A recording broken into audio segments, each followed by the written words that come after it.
So, hindi kayo bili ng bili from time to time. So, dahil walang tubig dito sa Manila, paggabi meron naman. So, nag-iimbak ako ng tubig.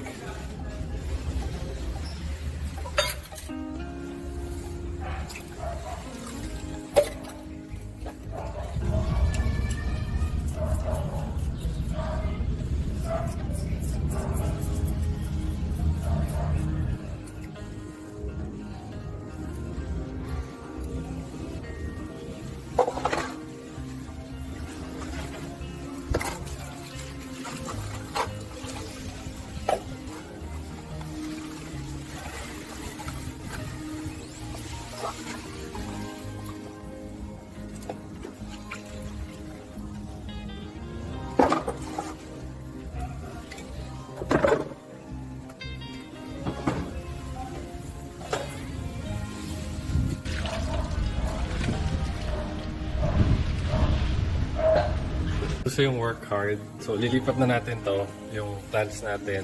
Snake plant sa loob ng bahay.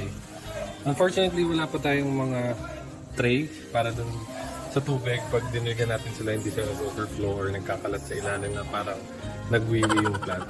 Natin dito sa tela para mahilahin natin sila or drag natin sila papunta dun sa spot na yun.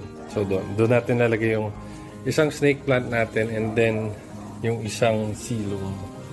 Gusto ko sana dalawa kaso hindi nagkasya dun sa isang pot na yung isang silum mali. So anyway.